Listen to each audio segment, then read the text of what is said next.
Dito na ako sa part 2 ng naputulan ng timing belt mga boss dahil naka-top dead center na ito sa crankshaft pati dito sa camshaft. Pwede ko na ngayon ilagay itong timing belt. Mga boss, para hindi kayo malito sa paglagay ng timing belt, kung hindi nyo kayang tandaan, picturean nyo na lang muna. Ganun ang diskarte. Kasi nga may paikot-ikot pa yan dito sa bearing at dito sa sprocket. Pag nailagay nyo na itong timing belt, pwede mo na ngayon luwagan itong number 12 na bolt dito sa tensioner adjuster. At dahil nga sa tumulak itong tensioner bearing dito sa timing belt, ito namang timing belt na dating maluwag mga boss, hihigpit yan. At pag okay na yung higpit ng timing belt, pwede mo na ngayon higpitan itong number 12 na bolt dito sa tensioner bearing adjuster mo. At para nga sigurado ako na tama yung pagkakatiming ko dito sa makina mga boss, ang gagawin ko dyan, ikutin ko itong makina ng isang ikot. Tapos yung timing mark niya dito sa crankshaft at dito sa camshaft, dapat babalik din yun sa dati niyang position. Naka-timing mark pa rin yan. Ayan mga boss, di ba? Nakita nyo naman, naka-timing mark pa rin. Tunuro ko ng flat screw. Ganon din sa camshaft yan mga boss. Dapat naka-timing mark pa rin siya. At dahil nga sa okay na yung pagkaka-timing ko dyan mga boss, dyan sa crankshaft at dito sa camshaft, okay na siya, wala nang problema. Pwede ko na ngayon ilagay itong timing belt cover niya. Sa paglagay ng timing belt cover mga boss, siguraduhin yung maayos yung pagkakalapat niyan. Meron lang naman yan 5 bolt na number 10. Yun lang naman ang ilalagay nyo. Tapos gamit yung socket rin sa number 10. Higpitan nyo ng maayos yung mga bolt.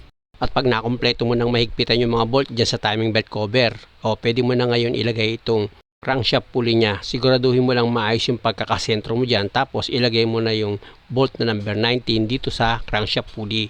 Tsaka mo ngayon siya higpitan gamit yung socket wrench mo na number 19. Tapos dito ka naman ngayon sa spark plug mo.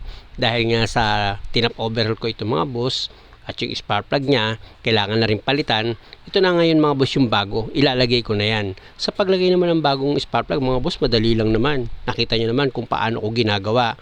Pag naipakapit nyo na sa thread niya itong mga spark plug, o gamit ka ngayon ng spark plug wrench mo, i-manual mo pa rin ng higpit ng kamay yan mga boss. At kung hindi mo na kayang higpitan ng kamay mo, gumamit ka na ngayon ng ratchet. I-final mo na yung higpit dito sa 4 na spark plug. Siya nga pala mga boss, pag naghigpit naman kayo ng spark plug, huwag naman yung sobra-sobra sa higpit. Lagi yung tatandaan, darating yung time, papalitan nyo pa rin yan. Kaya pag naghigpit kayo, yung tamang higpit lang. Yung papakiramdaman nyo rin yung lakas nyo. Pwede kasing masira naman yung thread niya sa sobrang higpit. Yung tamang higpit lang, okay na yun mga boss.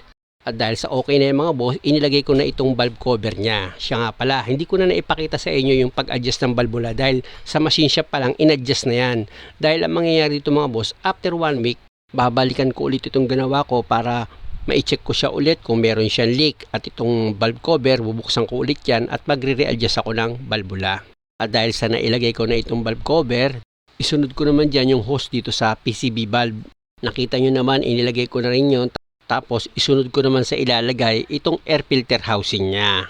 Pag okay na ako dyan mga boss, dito muna ako sa alternator belt. Sa paglagay ng alternator belt mga boss, same procedure lang. Kung paano nyo siya tinanggal, ganun nyo rin siya ibabalik.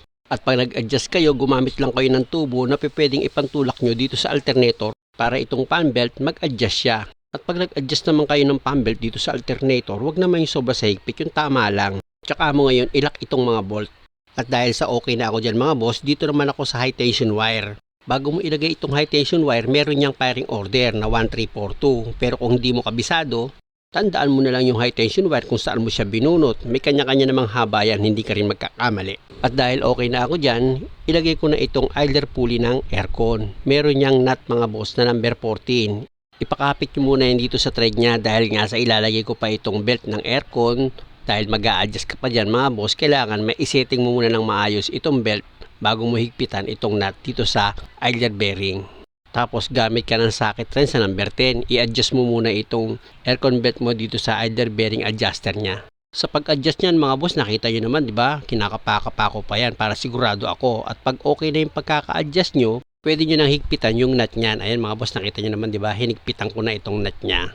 At dahil nga sa okay na ako dyan mga boss, inilagay ko na itong number 12 na bolt dito sa air filter housing niya. Tsaka ako ngayon yan higpitan gamit itong box wrench na number 12. Tapos yung air filter niya mismo, nilagay ko na rin. At pag nailapat ko na yan, pwede ko na ngayon ilagay itong cover ng air filter housing. Tapos yung 3 clip niyan at yung nut dito sa ibabaw, inilagay ko na rin. At dahil sa okay na ito mga boss, pwede ko na ngayon i-start itong makina. Start! Yun, pag umaandar na, mag-click test ka ngayon. Silipin mo ilalim, yung paligid ng makina. Tapos tignan mo yung radiator. Kasi yung radiator, kasi pag umandar yan, papasok pa sa loob ng makina yung tubig. Kaya sigurado magbabawas yan. Ayan, tingnan nyo. Inutusan ko yung nanonood.